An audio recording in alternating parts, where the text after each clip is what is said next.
इस साल के शुरुआत में आपको शायद याद होगा, सबसे पहला रविवार इसने संदेश दिया। मैंने बताया था कि 2 प्रार्थनाएं अगर आप पूरे साल भर करते हैं तो आप अपने जीवन में इस साल भर में बदलाव को देखेंगे। और पहली प्रार्थना थी जो सर ने बताया कि दाऊद कहता है कि मैंने एक बार यहोवा से मांगा है और उसी को प्राप्त करने के यत्न में मैं लगा रहूंगा कि मैं जीवन भर उसके धाम में वास करने पाऊं और उसकी पवित्रता को निहारने पाऊं। ये एक प्रार्थना। और दूसरी प्रार्थना ये थी कि प्रभु मुझे तेरी उपस्थिति से निकाल न दे और तेरा पवित्र आत्मा मुझसे अलग न कर।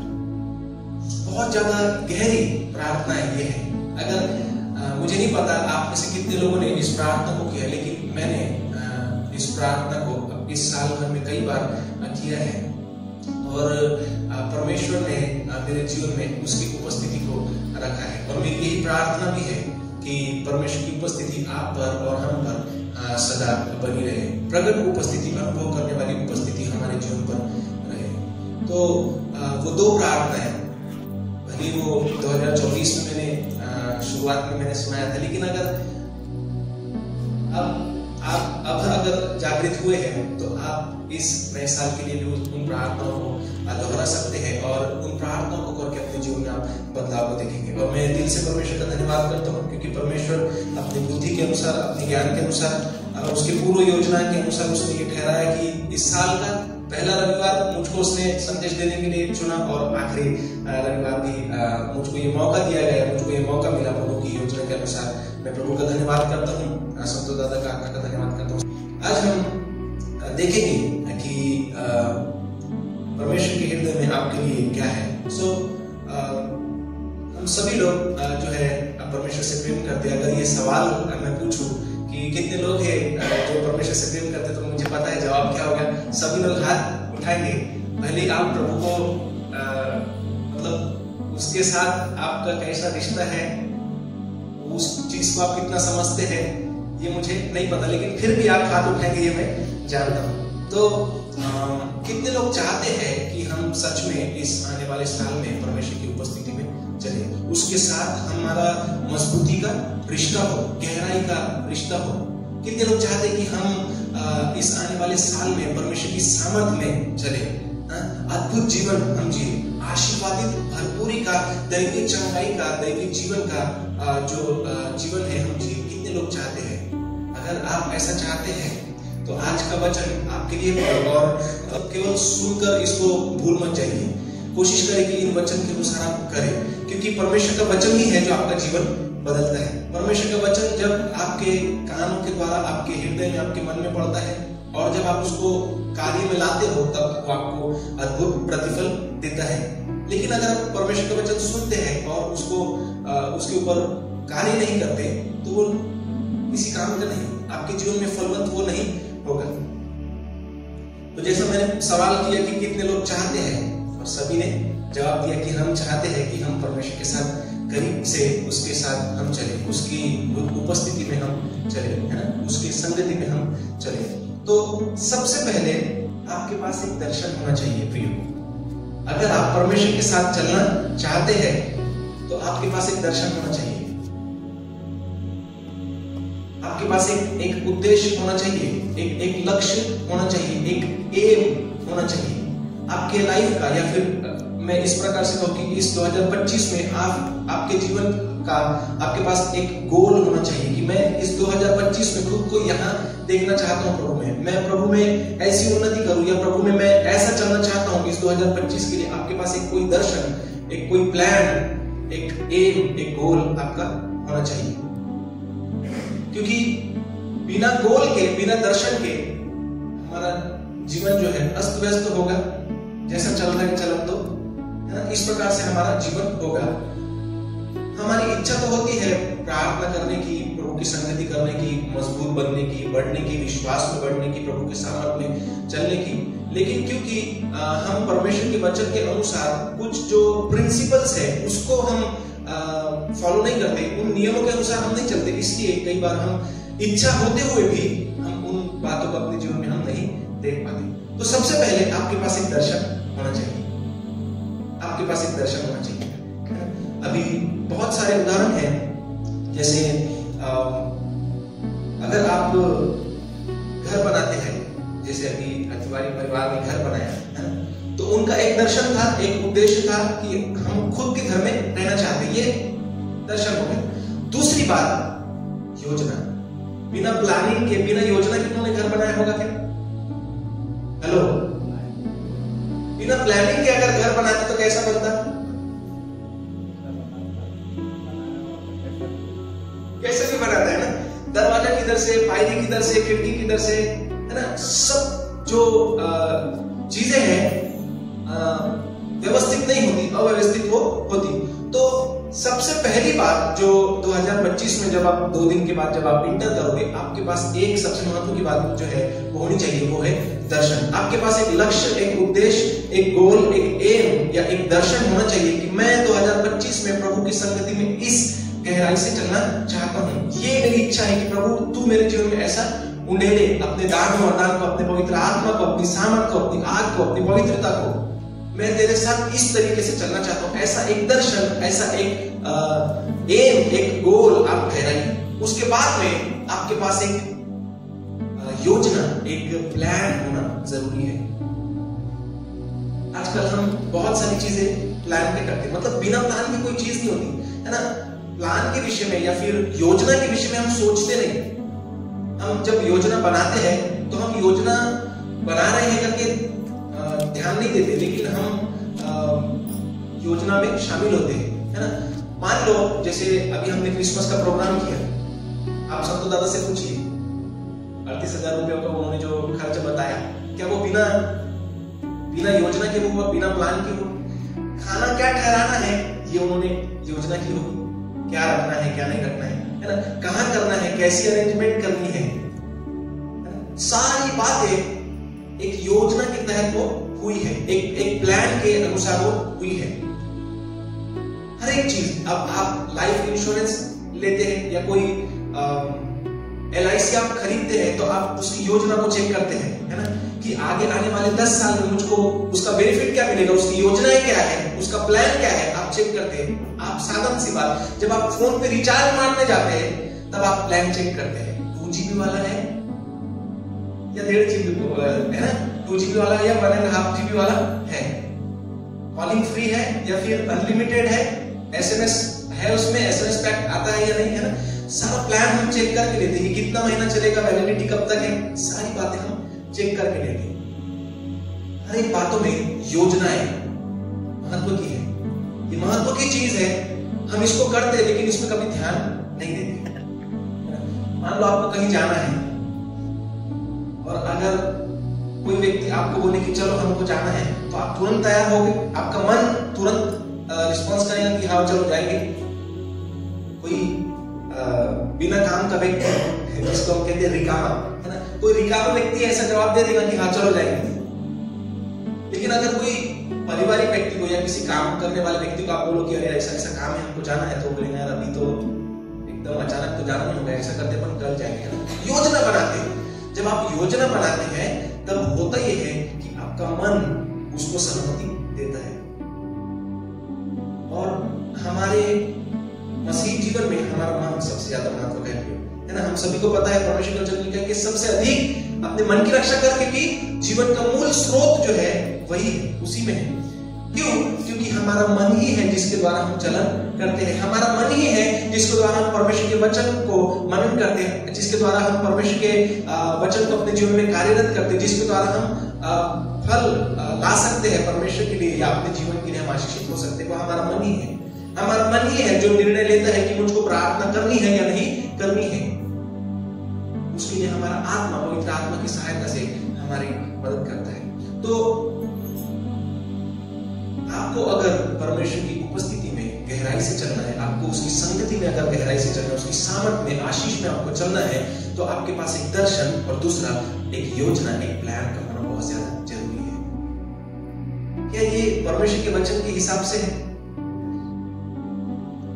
अगर ऐसा कोई वचन बाइबल में आपको ना भी मिले कि योजना के हिसाब से चलना चाहिए, तो भी मैं कहता हूं ये वचन के अनुसार है, क्योंकि इससे पहले परमेश्वर पूरी पृथ्वी को, पूरी सृष्टि को बना था। उसने आपके उद्धार की योजना पहले बनाई।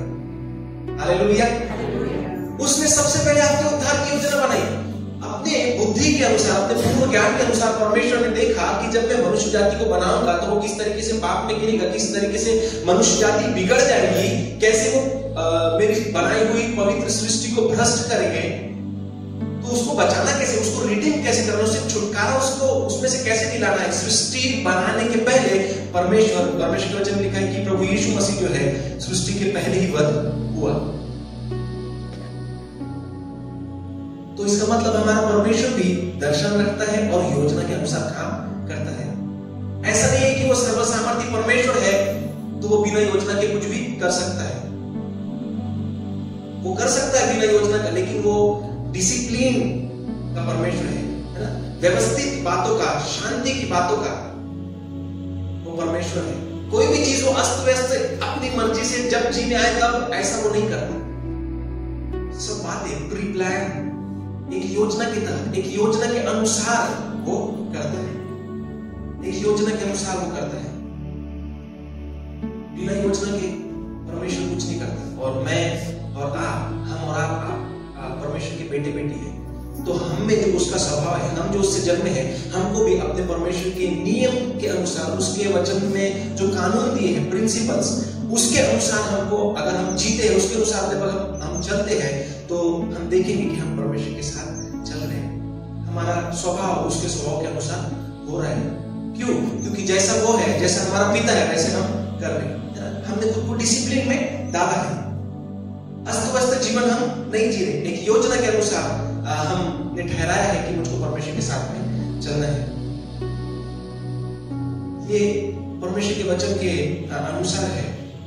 जैसे मैंने बताया कि परमेश्वर ने आपके उद्धार की भी योजना करके रखी थी। और ऐसी बहुत सारी घटनाएं या कैरेक्टर बाइबल के हम देख सकते हैं जो हमको बताते हैं कि परमेश्वर योजना का परमेश्वर है। एक हम देखेंगे उत्पत्ति की पुस्तक, उसका 6वां अध्याय और वचन 11 से 14। वहां पर परमेश्वर ने नूह को चुना, और किसलिए चुना वहां पर लिखा है, अगर हम पढ़ते हैं तो लिखा है कि मनुष्य जाति जो है भ्रष्ट हो गई, उनके मन में जो कुछ उत्पन्न होता था निरा बुरा ही होता था। और परमेश्वर ने ढूंढा, परमेश्वर ने देखा कि कोई ऐसा धर्मी व्यक्ति नहीं सिवाय एक के, नूह के। तो नूह और उसके परिवार को छोड़कर और कोई भी धर्मी व्यक्ति नहीं था। तो परमेश्वर ने नूह को चुना और उसको परमेश्वर ने एक योजना दी। क्या दी? उसको परमेश्वर ने एक योजना दी। परमेश्वर ने कहा कि मैं सृष्टि को जल प्रलय के द्वारा नाश करने पर हूं, और क्योंकि तू मेरी दृष्टि में धर्मी ठहरा है, इसलिए मैं तुझे और तेरे परिवार को बचाना चाहता हूं। तो तुझको करना यह है कि एक नाव तू बना, एक बड़ा जहाज तू बना। अच्छा, जब परमेश्वर ने नूह से ये बातें की कि तुझको जहाज बनाना है ना, तो परमेश्वर ने उसको सिर्फ शब्दों से नहीं बोला कि तुझको जहाज बनाना है। उसको पूरा, क्या कहते हैं उसको, एक बड़ी योजना, एक पूरा आराखड़ा परमेश्वर ने नूह के हाथ में दिया था। एक ब्लूप्रिंट जिसको हम कहते हैं ना, बिल्डिंग का स्ट्रक्चर जैसे होता है, वैसे उसने पूरे जहाज का एक योजना का एक पेपर उसने उसको दिया कि इस प्रकार से 40 हाथ ऊंचा है ना, ऐसा पूरा योजना के हिसाब से परमेश्वर ने नूह को एक आइडिया, एक प्लान उसके हाथ में दिया। उसको बोला कि तुझको इस प्रकार से जहाज बनाना है, कौन सा लकड़ी लेना है, अंदर बाहर उसमें डामर और राल लगाना है, कैसा दरवाजा रखना है, कितने कमरे तुझको करने चाहिए, वो सारी योजना के हिसाब से परमेश्वर ने किया। और उसी के साथ साथ नूह जो है, बाइबल बताती है नए नियम में कि नूह धर्म का प्रचार था। इसका मतलब जो उद्धार का संदेश उसको मिला था बचने के लिए, वो लोगों को जाके बताता था, लेकिन लोगों ने उस पर विश्वास नहीं किया, उल्टा वो उसकी हंसी मजाक उड़ाते थे। परमेश्वर का वचन लिखा है कि नूह के दिनों में ऐसा होता था कि लोग खाते पीते थे, शादीशुदा शादी वो करते थे, अपने जीवन में मग्न थे। और जब ये सब चल रहा है, लेकिन नूह को उसके परिवार को देखते थे कि वो लकड़ी ला रहे हैं, नाव बना रहे हैं, लकड़ी ठोक रहे हैं, कोई डामर लगा रहा है, कोई दरवाजे का काम कर रहा है।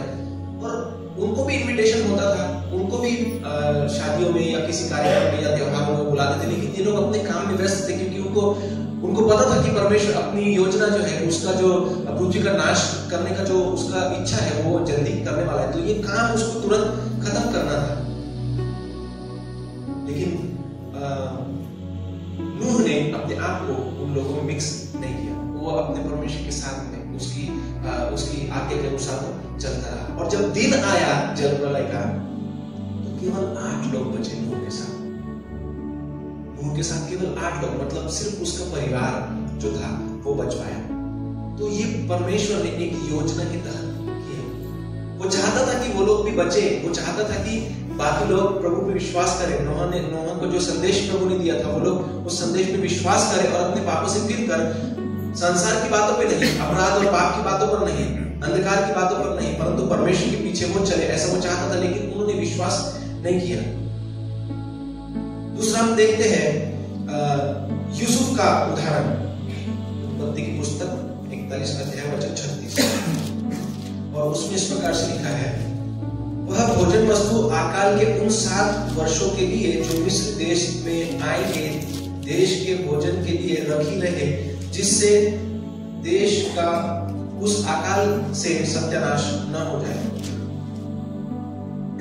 तो जिन लोगों को पता है, राजा फिरौन को 41 अध्याय में परमेश्वर 2 स्वप्न देता है, और उस स्वप्न में ऐसा दिखाता है कि बहुत हष्टपुष्ट गाय है ना, और दूसरी कुरूप गाय, मतलब जो बिल्कुल एकदम दुबली पतली सुगड़ी गाय, वो आकर उन हष्टपुष्ट मोटी गायों को हमने खा लिया। दूसरा स्वप्न राजा फिरौन को ऐसा पड़ता है कि गेहूं की अच्छी बालें, भरी हुई बालें लगी हुई है, और फिर एक सूखी हुई बालें निकली और उस भरी हुई को उन्होंने खा लिया। ये स्वप्न उसको समझ में नहीं आया। हम देखते हैं कि बड़ी मशक्कत करके यूसुफ जो उसके सामने लाया गया, राजा फिरौन के सामने, है ना, वो उसकी तारीफ करता है। मैंने सुना कि तू शब्द सुनते ही तो अर्थ बता देता है, और फिर वो परमेश्वर को श्रेय देता है, और वो राजा के स्वप्न का अर्थ बताता है। और स्वप्न का अर्थ इस प्रकार से होता है कि ये 7 गाय जो हष्टपुष्ट थी, 7 गाय जो दुबली पतली थी, 7 जो भरी हुई कंसे थी वो, और 7 जो सूखी हुई बालें थी वो, ये 7 साल को दर्शाते हैं। तो उसने बोला कि सबसे पहले भरपूरी के 7 साल होंगे, उसमें इतना अन्न उपजेगा कि हम बहुत कुछ उसमें जमा करके रख सकते हैं, जो हमारे अकाल के 7 सालों के लिए हमारे लिए मददगार हो गई।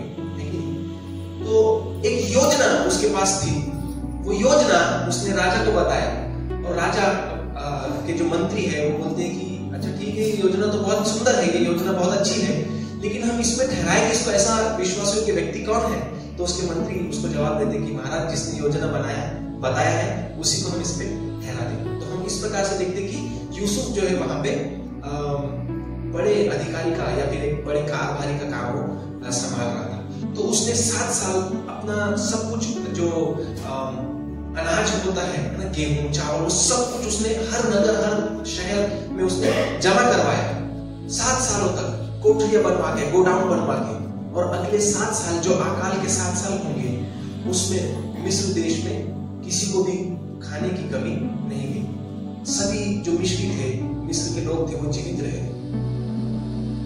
तो ये एक योजना के अनुसार हुआ, बिना योजना के ये नहीं हुआ। आगे हम देखते परमेश्वर के पास मूसा को बचाने की भी योजना थी। उस समय का जो फिरौन राजा था, जब उसने आज्ञा दी थी कि यहूदियों के, इस्राएलियों के जितने भी बच्चे हैं जो 2 वर्ष के हैं, उनको मार डालो, लड़कियों को छोड़ दो, लड़कों को मार डालो। लेकिन परमेश्वर के पास योजना थी, और परमेश्वर ने उसकी माता को ये योजना जो है उसके मन में डाली, और उसने क्या किया कि एक टोकरी में उसने दाल लगा के, ताकि पानी उसमें न घुसे, उसमें बच्चा उसने रख दिया, उसको ढक दिया अच्छे से, और नदी में बहा दिया, नदी में छोड़ दिया। और उसकी बहन मरियम ये देखने लगी कि उसका क्या होता है, और वो फिरौन के घर में, उसके घर के पीछे जो नदी बहती थी, उसके नहर में, वहां पे वो चला गया, और उसने, फिरौन की बेटी ने उसको उठा लिया और अपना बेटा बना लिया। और परमेश्वर कितना अद्भुत है, मूसा को पालन पोषण करने के लिए उसने उसकी मां उसको दी दहाई के समान। वो जो उसकी बहन, मूसा की बहन जो देख रही थी कि वो बच्चे का क्या होगा, वो जाके देखती है, और जब वो फिरौन की बेटी उसको उठा लेती है, अपना बेटा बना लेती है, तो वो बोलती है कि क्या मैं इसका देखभाल करने के लिए, इसको दूध पिलाने के लिए तेरे लिए किसी दाई को बुला कर लाऊं? तो वो बोलती है हाँ। तो वो यहूदियों में से, मतलब उसी की माँ को ले आती है। अब फिरौन की बेटी नहीं जानती कि ये मूसा की असली माँ है, लेकिन परमेश्वर की ये योजना थी, ये परमेश्वर की योजना थी। तो प्रियो, सब कुछ एक योजना के हिसाब से अगर आप करते हैं तो वो सुव्यवस्थित काम होता है। अगर आप इस 2025 में, आने वाले साल में, जो केवल 2 दिन के बाद में आप उसमें जाओगे, एंटर करोगे, अगर एक योजना के साथ आप चलते हैं तो आप देखोगे कि आपने खुद को डिसिप्लिन में डाला है। आप देखोगे कि अरे, मैं पहले भी कई वर्षों में मैं चाहती थी कि मैं परमेश्वर के साथ ज्यादा संगति करूं, प्रार्थना करूं, वचनों में मैं पढ़ूं, लेकिन अब तक वो नहीं हो पाया। लेकिन इस योजना को लेकर जब मैं इसको कर रही हूं तो मैं ये कर पा रही हूं। क्यों? क्योंकि आपने अपने माइंड को पहले ही प्रिपेयर किया, उसको तैयार किया। आपका मन आपके साथ सहमत है कि अरे हाँ, मुझको प्रार्थना करनी है, हमने पहले ही ठहराया है। नहीं, मुझको उपवास करना है, हमने पहले ही ठहराया है। आपका मन आपके साथ सहमत होता है क्योंकि आपने योजना पहले ही बनाई है। आप खुद के साथ कमिटेड होते हैं, और ये बहुत ज्यादा जरूरी है, कमिटमेंट। अगर आप खुद के प्रति कमिटमेंट नहीं रखते, खुद के प्रति आप कमिटेड नहीं है, खुद के प्रति अगर आप विश्वास योग्य नहीं है, तो फिर आप परमेश्वर के लिए या किसी इंसान के लिए भी विश्वास योग्य नहीं होंगे। जो कुछ आपने ठहराया है वो आप उसे किया करें, खुद के साथ ईमानदार आप बने। मैं प्रभु का दिल से धन्यवाद करता हूँ।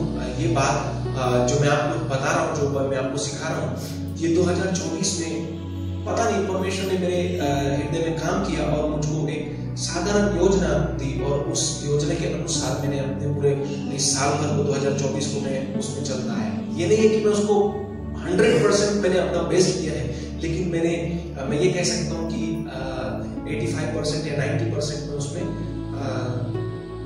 सफल रहा, क्योंकि बहुत सारी परिस्थितियां हमारे विरोध में होती है। तो प्रभु की कृपा से इस 2000 साल में जो योजना मैंने बनाई थी, उस योजना के हिसाब से मैं अब तक चलता आया। और हो सकता है शायद कुछ लोगों ने मेरे जीवन में या मेरे जीवन को देखकर ये ऑब्जर्व किया हो कि सच में मेरे जीवन में प्रभु काम करे, मेरे जीवन में ऐसा बदलाव है। तो मेरे प्रियो, ये योजना जो है आपको अपने जीवन के लिए ठहरानी है। मैं आपको नहीं बताऊंगा कि कैसे आपको योजना बनानी है। मेरा प्लान मैं आपके ऊपर नहीं थोपना चाहता। 2 दिन आपके पास है, आप खुद की योजना आप बनाएं, खुद का प्लान आप बनाएं। खुद परमेश्वर से प्रार्थना करके आप पूछ सकते हैं, आप अपने मन से ठहरा सकते हैं कि आपको किस तरीके से चलना है। आपको पता है, जब परमेश्वर ने इस्राएलियों को मूसा के द्वारा छुड़ा के लाया, तो ऐसा एक समय हम देखते हैं कि जंगल में मूसा इस्राएलियों का न्याय करता था। उन्हीं दिनों में मूसा का ससुर जो था यित्रो, वो उससे मिलने के लिए आया। अब जब उसका रहन सहन, वो उसकी दिनचर्या क्या है, उसका ससुर देखने के लिए जाता है, उसने देखा मूसा को कि वो एक चेयर पे, एक सिंहासन पे, एक जगह पे बैठ जाता है, और कितने सारे इस्राएली लोग हैं अपने अपने झगड़े, अपने मसले, अपनी समस्याएं उसके पास लेकर आ रहे हैं, और ये उनको परमेश्वर के नियम के हिसाब से, परमेश्वर के वचन के हिसाब से उनको सुलह करा के दे रहा है, उनको समझा के दे रहा है, और एक एक परिवार का झगड़ा, एक एक समाज जाति का झगड़ा निपटा के दे रहा है। उसका ससुर बोलता है, तुम ऐसा मूर्खता का काम क्यों करता है? यह काम जो तू करता है ये बहुत भारी है। परमेश्वर का दास जो परमेश्वर से आमने सामने बातें करता है बिना योजना के, अकेला ही भाग उठा है। लेकिन जब उसके ससुर के द्वारा, मूसा के ससुर के द्वारा परमेश्वर ने एक योजना मूसा को दी, उसके ससुर ने उसको समझाया, उसको सलाह दी, उसको बोला कि अरे ऐसा मत कर, तो ऐसा करके अपने लिए तू अधिकारियों को, लोगों को तो ठहरा, पुर्नियों को तो ठहरा, जो इन लोगों का न्याय किया करे। अगर कोई कठिन बात है तो वो लोग तेरे पास आया करें, इससे तेरा बोझ कम होगा। मूसा को ये जो योजना थी, ये जो बात थी, वो अच्छी लगी, और उसने उसी के अनुसार किया। और हम देखते हैं कि उसने जब लोगों को ठहरा दिया, तो वो लोग भी परमेश्वर के वचन के अनुसार लोगों के झगड़े, झंझट, समस्या है ना, वो निपटाने लगे। और कोई कठिन अगर मुकदमा होता था तो वो मूसा के पास आते थे। इससे मूसा को थोड़ा सा आराम मिला, मूसा को थोड़ा सा है ना, उसको थोड़ा सा रेस्ट वहां पर मिला। किस कारण से ये हुआ? एक योजना, एक प्लान। मूसा जो परमेश्वर की उपस्थिति में बैठे रहता है, जो दर्शन पाता है, जो दर्शन से वचन ग्रहण करता है, उसको परमेश्वर ने ये रिवील नहीं किया कि एक योजना के अनुसार अगर तू ये करता है तो तेरे लिए आसान होगा। क्योंकि परमेश्वर हमेशा अद्भुत तरीके से बात नहीं करता, हमेशा वो नहीं करता। कई बार वो चाहता है कि हम नॉर्मल तरीके से भी उसके मार्गों को या उसके कामों को समझना सीखे, है ना। हमारी हमेशा इच्छा होती है कि हम हमेशा परमेश्वर ने कुछ तो भी अद्भुत तरीके से करना चाहिए। जब वो नॉर्मल तरीके से तुम्हारी जरूरत पूरी कर सकता है तो तुमको अद्भुत के पीछे तुम क्यों पड़े हो? लेकिन तो हमको आत्मिक सेंस में हमको जागृत रहना है। तो मूसा के ससुर ने उसको ये योजना बताई और उसने उसके हिसाब से ही किया। तो अगर योजना नहीं होती है तो किस प्रकार का जीवन होता है, मूसा के उदाहरण से हम सीख सकते हैं। आप अकेले बोझ उठाओगे, योजना अगर आप नहीं बनाते परमेश्वर की संगति में चलने का, परमेश्वर के साथ चलने का, अगर आपके पास योजना नहीं है तो आप अकेले चलोगे और अकेले चलना कठिन है। आपको संगति की जरूरत लगती है, आपको कोई बहन की आत्मिक माता पिता की जरूरत पड़ती है जो आपको समझाए, जो आपको सिखाए, जो आपको चलने के लिए मदद करे, जो अपने अनुभव के द्वारा, परमेश्वर के वचन के द्वारा आपको इंकरेज करे। जब आपकी आग बुझ जाए तो आपकी आग को जलाए, है ना। जब आप निराश हो जाए, परिस्थितियों में पड़ जाए, जब आप अपने बीमारियों के कारण, शारीरिक अवस्थाओं के कारण, पारिवारिक समस्याओं के कारण, विरोधियों के कारण जब आप निराश हो जाए, जब आत्महत्या के विचार आपको सताए, तो कोई चाहिए आपकी मदद करने वाला, आपको हाथ पकड़ के चलाने वाला, आपको दिलासा देने वाला, ये कहने वाला कि बेटा प्रभु का वचन सामर्थ्य है और वो हमेशा पूरा होता है। तो बिना योजना के ऐसा आपका जीवन होगा। आप निराशा में चलोगे, कोई सिखाने वाला नहीं, फिर कोई सिखाने वाला नहीं, आपकी संगति में आप नहीं है तो आपके मन में ये विचार है कि मुझसे कोई प्यार नहीं करता, मुझको कोई ध्यान नहीं देता, है ना, इसलिए मेरा मर जाना ही सही है। ऐसे विचार के द्वारा शैतान आपको घेर सकता है। योजना जब आप बनाते हैं तब आप किसी की मदद लेते हैं। बिना योजना के, मैं आपको बताऊं, मुझको सबसे अच्छा उदाहरण जब मैं ढूंढ रहा था कि सबसे अच्छा उदाहरण कौन सा होगा बिना योजना के, तो शमशोन को प्रभु ने मेरे सामने लाके खड़ा कर दिया। शमशोन के पास दर्शन था लेकिन योजना नहीं थी। शमशोन के पास दर्शन था कि मुझको परमेश्वर ने इजराइलियों के ऊपर छुड़ाने के लिए न्याय करके मुझको ठहराया है, लेकिन उसके पास योजना नहीं थी। योजना नहीं होने के कारण से उसका कैसा जीवन था? जो परमेश्वर ने नहीं कहा वही करना है। फलिश्तियों के साथ शादी नहीं करना, उनकी लड़कियों से प्यार नहीं करना, उन्हीं से प्यार होगा। एक बार नहीं, 2 बार होगा। एक बार धोखा खाया तो भी उसको चैन नहीं आया, है ना, उसका जी नहीं भरा। जब तक वो मतलब उसका नाश नहीं हुआ तब तक उसको चैन नहीं आया।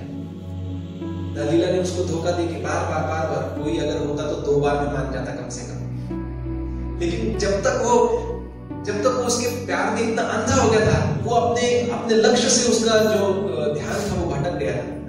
याद रखो, परमेश्वर के वचन में लिखा है कि प्रभु यीशु मसीह की ओर ताकते रहो जो तुम्हारा विश्वास का पूरा करने वाला है। सो इस साल में अगर आप एक गोल ठहराते हैं, एक दर्शन ठहराते हैं और उसकी तरफ आपका ध्यान बना है, तो आप उसको अचीव करने के लिए, उसको प्राप्त करने के लिए आप प्रयत्न भी करोगे। आपने जो योजना तैयार की है उस योजना को अपने जीवन में आप करोगे और आप उसको प्राप्त कर पाओगे। अपने लक्ष्य से ध्यान नहीं हटने देना है। तो शमशोन का ध्यान जो था अपने लक्ष्य से हट गया था। उसका ध्यान था संसार की बातों में, सुख भोग विलास की बातों में, है ना। और हम देखते हैं कि उसकी सामर्थ जो थी, परमेश्वर का आत्मा उसको छोड़कर चला गया। दलीला ने उसके साथ धोखा किया, परमेश्वर का आत्मा उसको छोड़कर चला गया। फलिश्ती ने उसको पकड़ा, बांधा, उसको जेल में डाला, उसकी आंखें फोड़ डाली। जब उसकी आंखें फोड़ डाली और वो चक्की पीसता था उस काल कोठरी में या जेल में, वहां वो विचार करने लगा, प्रभु मेरे जीवन की ऐसी दुर्दशा क्यों हुई? जब उसको दिखाई दिया, जब वो अंतर्मुख हुआ, जब उसने खुद को ढूंढा, उसने प्रभु से माफी मांगी, प्रभु मुझे क्षमा कर, क्योंकि जिस काम के लिए तूने मुझे ठहराया था, जो मेरे लाइफ का दर्शन था, उसके तरफ से मेरा ध्यान हट गया था और मैंने धोखा देने वालों के पीछे अपना दिल लगाया। प्रभु एक आखिरी बार मुझको ये सामर्थ्य दे, मैं अपना गोल, अपना लक्ष्य पूरा कर सकूं। किसने परमेश्वर ने शमशोन को चुना था? पलिश्तियों का नाश करने के लिए। और बाइबल बताती है उसने जब आखिरी प्रार्थना की कि प्रभु एक बार मुझको सामर्थ्य दे, बाइबल बताती है कि शमशोन जब वो जीवित था तब उसने जितने पलिश्तियों को नहीं मारा, उसके मरते समय उसने एक ही बार में उतने पलिश्तियों को मार दिया। तो उसके पास दर्शन था, गोल था, लेकिन योजना नहीं थी, और बिना योजना के उसका जीवन अस्त व्यस्त था। जैसा जी में आ रहा वैसा वो चल रहा है। मेरे प्रियो, 2 वचन हम पढ़ेंगे न्यायियों की पुस्तक में, और कोई निकाले मत्ती रचित सुसमाचार उसका 9वां अध्याय वचन 36। 2 वचन को हम पढ़ेंगे न्यायियों की पुस्तक उसका 21 अध्याय वचन 25। क्या आप में से कोई पढ़ेगा? नहीं? हाँ, त्याकारी इस्रायल मध्ये कोणी राजा नव्हता. ज्याला जसे बरे दिसे तसे तो करे. इसमें हिंदी में लिखा है कि इस्राएलियों में उस समय कोई राजा नहीं था, और जिसको जो ठीक जान पड़ता था वो करता था. मतलब कोई चरवाहा नहीं, कोई योजना नहीं, कोई दर्शन नहीं, कोई प्लान नहीं. जिसको जैसा लगता था, जिसके जी में जैसा आता था वो चलते थे.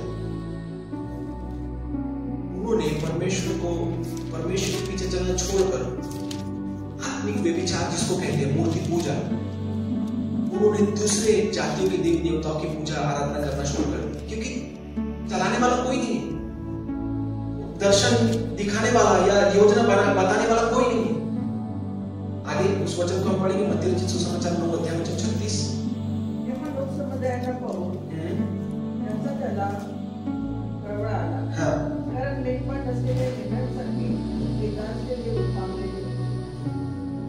जब दर्शन नहीं होता है जीवन में, जब योजना नहीं होती है जीवन में, तो हम किस प्रकार के होते हैं?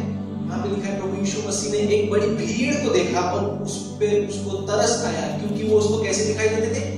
ऐसी भटकी हुई, खोई हुई भेड़ों के समान दिखाई देते थे, जिनका कोई चराने वाला न हो. तो उनको कोई भेड़िया खा जाए या कोई शेर खा जाए या कोई भालू उन्हें फाड़ डाले, कोई फर्क नहीं पड़ता.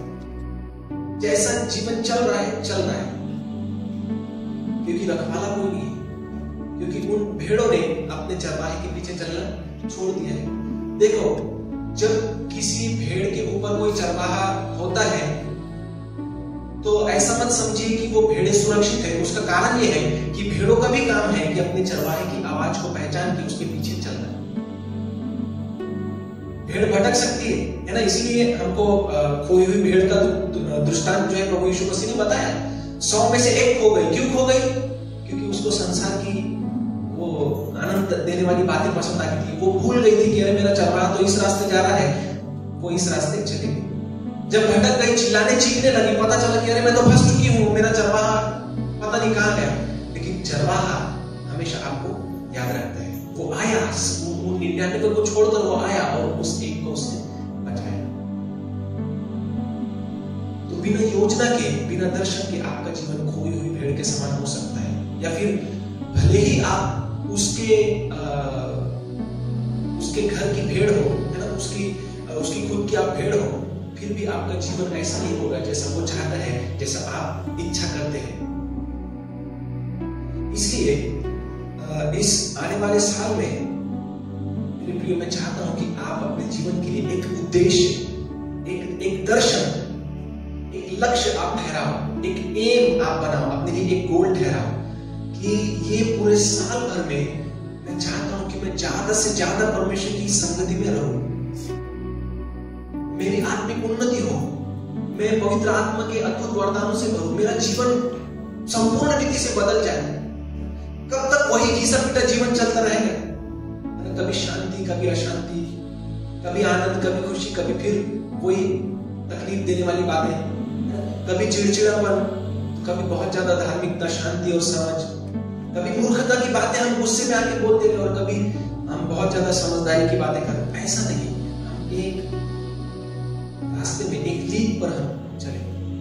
उसके लिए आपको दर्शन ठहराना जरूरी है और उस दर्शन के लिए एक योजना बनाना जरूरी है। मैं एक साधारण सिंपल आपको बात बताता हूँ, आपको एक मदद मिलेगी कि कैसे एक प्लान बनाना है। जब मैंने 2024 में अपने लिए योजना बनाई थी तो मेरी ये इच्छा थी कि मैं ज्यादा से ज्यादा परमेश्वर की संगति में रहूं। ये मेरा दर्शन था, ये मेरी इच्छा थी, ये मेरा गोल था, ये एम था। तो उसके लिए मुझको क्या करना है, उसके लिए मैंने कैसी योजना बनाई, तो मैंने ठहराया था कि मैं 3 हफ्ते में उपवास करूंगा, 3 दिन के। तो उसमें पहला हफ्ता, दूसरा हफ्ता और चौथा हफ्ता, इन 3 हफ्तों में मैं उपवास करूंगा, शुक्रवार, शनिवार और रविवार। ये मेरा पर्सनल प्रार्थना का था और खुद का उपवास। और उसमें मैं ये करता था कि ज्यादा से ज्यादा मैं परमेश्वर के साथ संगति करूं, प्रार्थना में मैं अपने आप को दूं। कभी दोपहर में प्रार्थना, सोया नहीं मैं। बोले तो मैंने इसके पहले भी आपको कई बार बताया कि दोपहर में मैं खाना खाने के बाद सोया नहीं, है ना। कई बार मैंने प्रार्थना की, रात में उठ के प्रार्थना, सुबह उठ के प्रार्थना, शाम को प्रार्थना। और एक उपवास जो शहर के लिए हम प्रार्थना करते थे बुधवार को, उसमें होता था। तो हफ्ते में 4 उपवास होते थे। तीसरा हफ्ता जो होता था वो खाली होता था, उसमें सिर्फ बुधवार का जो शहर के लिए प्रार्थना होती थी उसी के लिए उपवास होता था। तो ऐसी योजना मैंने बनाई थी कि मुझको 3 दिन उपवास प्रार्थना करनी है और पवित्रता में चलना है, परमेश्वर के वचन में, गहरे अभ्यास में और सांसारिक बातों से दूर रखना। मैंने कई ऐसे सोशल जो एक्टिविटी होती है, सोशल जो साइट्स होती है, उसमें से मैंने उन अकाउंट्स को डिलीट मार दिया और खुद को मैंने संसार की बातों से दूर किया ताकि मैं परमेश्वर के पीछे चलूं, ताकि मैं आत्मिक बातों के और मेरा जीवन हो, आत्मिक बातों की और मैं चलूं। इस प्रकार से मैंने योजना बनाई थी। अगर आप चाहते हैं आपके जीवन में आप परमेश्वर की संगति में चलना, अगर आपकी इच्छा है कि आप उस दर्शन को अपने जीवन में देखें कि मैं सच में परमेश्वर की उपस्थिति से भरा रहना चाहता हूँ, मेरे जीवन के द्वारा परमेश्वर के नाम की महिमा, मेरे जीवन के द्वारा लोग बचाए जाए, लोगों का जीवन संवर जाए मेरे जीवन के द्वारा, तो आप ऐसा कर सकते हैं कि आप हफ्ते में 2 दिन के उपवास आप ठहराइए। छोटी शुरुआत कीजिए, है ना। कई डिसाइपलशिप के शिष्य हैं और हमको बताया गया कि छोटी शुरुआत, बड़ी सोच, छोटी शुरुआत, ऐसा हमको करना है। तो 2 दिन की उपवास प्रार्थना आप ठहरा सकते हैं। ज्यादा से ज्यादा अपने आप को प्रार्थना में देना है। ऐसे हर एक संगति से, लोगों से, सोशल मीडिया से, सोशल बातों से या टीवी चैनल, न्यूज़पेपर या जो भी आपका टाइम वेस्टिंग का चीजें हैं, टाइम वेस्टिंग वाले दोस्त मित्र आपके हैं, उनसे आप कट ऑफ कर लो। आप इस 2025 में ध्यान रखो कि ज्यादा से ज्यादा आप अपने आप को अकेले रख दे और परमेश्वर की संगति में आप चले। ठहराओ कि आपको परमेश्वर के वचन में इतनी देर तक पढ़ना है, मनन करना ही है। और आपकी प्रार्थना जो है, आपकी प्रार्थना में जीवन जो है वो एक नेक्स्ट लेवल का होना चाहिए। वही रटार वाली जो प्रार्थना है आपकी, वही आप न करें। मैंने इसके पहले भी प्रार्थना के विषय में कई बार सिखाया है।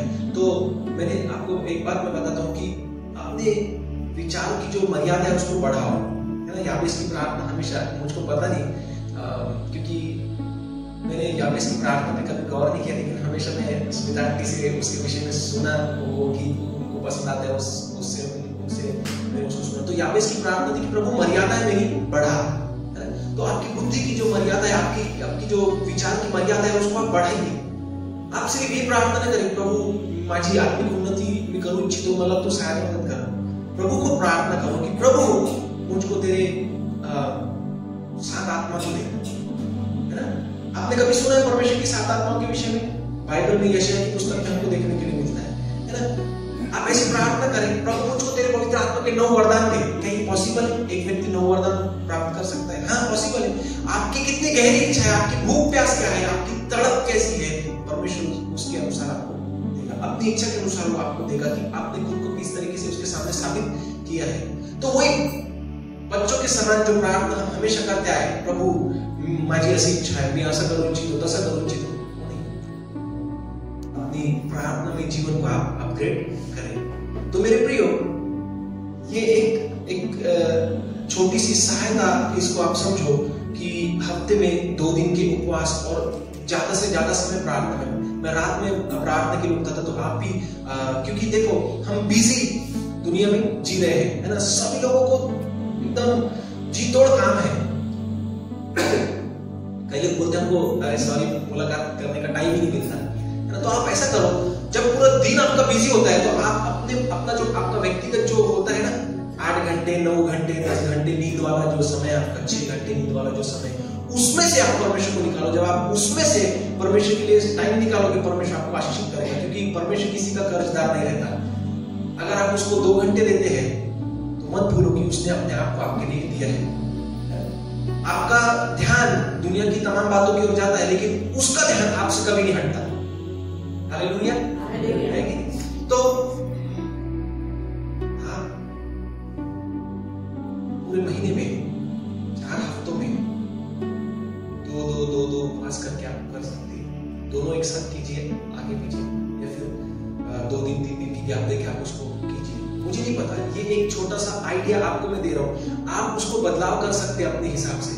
आप अपने प्रार्थना के समय में बदलाव कर सकते हैं। आपको क्या करना है, किन लोगों से संगति करनी है, किन लोगों से संगति नहीं करनी है।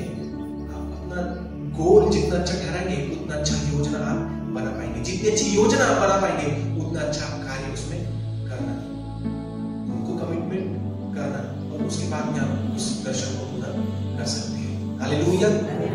आइए हम सब खड़े हो जाए इस समय। परमेश्वर की उपस्थिति हमारे बीच में है और हम सभी प्रार्थना के लिए जाएंगे। सभी लोग प्रार्थना करेंगे, परमेश्वर से प्रार्थना करें, प्रभु आने वाले साल के लिए एक दर्शन मुझे तू दे, मुझको योजना बनाकर तेरे साथ चलने के लिए मेरी सहायता मदद कर। आइए प्रिय हम प्रार्थना करें। मेरे पिता प्रभु यीशु मसीह के नाम से तुझको धन्यवाद स्तुति और महिमा देते हैं। इस पूरे साल भर परमेश्वर पिता तूने अपने वचन के द्वारा हमारे आत्मा को भर भर के खिलाया प्रभु। परमेश्वर हमारी आत्मिक भूख को तूने मिटाया है, इसके लिए तुझे धन्यवाद देते हैं प्रभु। हम तेरे लिए और भी भूखे प्यासे थोड़ी सी प्रार्थना करते हैं प्रभु जी। हम प्रार्थना करते हैं कि तेरी जो इच्छा है, तू जो चाहता है, क्योंकि प्रभु इससे पहले कि हमारे जीवन में हमारे पास कोई दर्शन हो, तेरे पास हमारे लिए दर्शन है प्रभु। तू कहता है कि जिन योजनाओं को, जिन कल्पनाओं को मैं तुम्हारे लिए बनाता हूँ, उनको मैं जानता हूँ कि तुम्हारी भलाई की है और तुम्हारी हानि की नहीं, और अंत में मैं तुम्हारी आशा को पूरी करूंगा प्रभु जी। तेरी योजनाओं को अपने जीवन में शामिल करने के लिए हमारी सहायता मदद कर प्रभु जी। तेरे साथ तेरी संगति में जैसा हनोक चलता था वैसे चलने के लिए प्रभु जी वो दर्शन परमेश्वर पिता हमारे जीवन में, इन प्रियों के जीवन में, उनके हृदय में तू उंडेल दे प्रभु जी। जैसे मूसा तुझको आमने सामने देखा, ऐसी गहरी इच्छा, ऐसी गहरी जिद, ऐसी तड़प प्रभु जी हमारे हृदय में तू दे परमेश्वर पिता।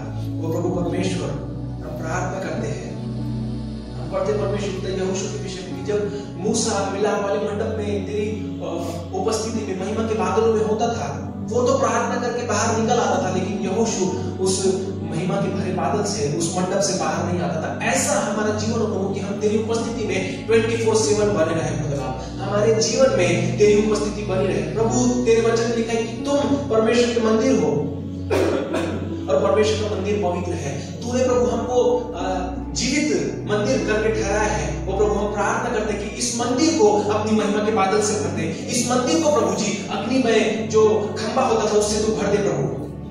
परमेश्वर पिता ऐसा दर्शन तू हमें दे परमेश्वर पिता। प्रभु यीशु मसीह के नाम में हम प्रार्थना करते हैं। हम जो तेरे बहुत करीब से चलना चाहते हैं खुदा, क्योंकि हम जानते हैं कि अंत बिल्कुल निकट है प्रभु, अंत बिल्कुल निकट है प्रभु जी। और प्रभु जी संसार करप्ट हो चुका है, पूरी रीति से अंधकार के वश में पड़ा है प्रभु। और परमेश्वर पिता बहुत सी अंधकार में बातें इस संसार में हो रही है प्रभु। और परमेश्वर हम इस संसार के समान नहीं होना चाहते, इस संसार के अंधकार के समान परमेश्वर पिता हमारा जीवन हो। हम इनमें परमेश्वर पिता शामिल नहीं होना चाहते प्रभु। जैसे नूह ने परमेश्वर अपने आप को अलग किया और तेरी योजना के अनुसार वो चला प्रभु, हम प्रार्थना करते हैं कि ऐसा दर्शन हमारे जीवन में दे कि हम तेरी संगति में चले और अपराध की, अंधकार की और इस संसार की समान बातों में परमेश्वर पिता हम इस संसार के लोगों के साथ न जुटे प्रभु जी। परमेश्वर पिता प्रभु यीशु मसीह के सामर्थ्य नाम में हम मानते हैं कि इस दर्शन को पूरा करने के लिए हमको एक अच्छी योजना हमारे हृदय में तेरे पवित्र आत्मा के द्वारा दे। और हमें सामर्थ्य दे पिता, क्योंकि तेरे वचन लिखा है कि तुम मेरे बिना कुछ नहीं कर सकते। प्रभु हम कबूल करते हैं कि हम पवित्र आत्मा के बिना कुछ नहीं कर सकते, इसलिए तेरे पवित्र आत्मा की सामर्थ्य हमें दे कि हम इस दर्शन को पूरा करें, हम इस योजना को पूरा करें। प्रभु जी हम प्रार्थना में अपने आप को दे, उपवास में अपने आप को दे, पवित्रता में चलने के लिए अपने आप को दे, हमारी शारीरिक अभिलाषाओं को, शारीरिक जो सुख विलासी उन अभिलाषाओं को खत्म करने के लिए प्रभु जी हमें शक्ति सामर्थ्य दे परमेश्वर पिता। ओ प्रभु क्योंकि हम मोह में पड़ते हैं, ओ प्रभु हम परीक्षाओं में पड़ते हैं, हम दबाव में, और परमेश्वर पिता कई प्रकार की परीक्षाओं में जब हम पड़ते हैं प्रभु जी हम कमजोर होते हैं और हम पाप में पड़ते हैं। प्रभु हम नहीं चाहते कि अब से आगे को हम पाप में जिए। परमेश्वर पिता प्रभु यीशु मसीह के नाम में तेरा पवित्रता का आत्मा हर एक के ऊपर परमेश्वर पिता तो उंडेल दे, ताकि हम निरंतर तेरा भय मानकर चलते रहे प्रभु जी। हम पिता हम प्रार्थना करते हैं कि तेरा भय का आत्मा हमारी कलीसिया के ऊपर प्रभुता करे प्रभु जी। वो तेरे प्रभु का आत्मा, spirit of the Lord may take over of this church प्रभु जी, प्रभु का आत्मा इस कलीसिया का परमेश्वर पिता प्रभुता करे खुदा। वो प्रभु जो हमारे जो अगुए हैं उनके ऊपर प्रभु का आत्मा परमेश्वर पिता जुम्बिश करे खुदा प्रभु यीशु मसीह के सामर्थ्य नाम में पिता।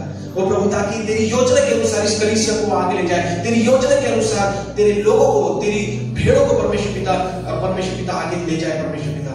वो प्रभु जी हम इन सभी लोगों को तेरे हाथों में सौंपते हैं, अपने पूरे दिल से धन्यवाद देते हैं। तू जो अपना हृदय, अपना वचन हमारे साथ बांटता है खुदा, सारी महिमा सारा आदर तुझको देते हैं। धन्यवाद के साथ यीशु मसीह के नाम से इस प्रार्थना को मांगते हैं, आमीन आमीन आमीन।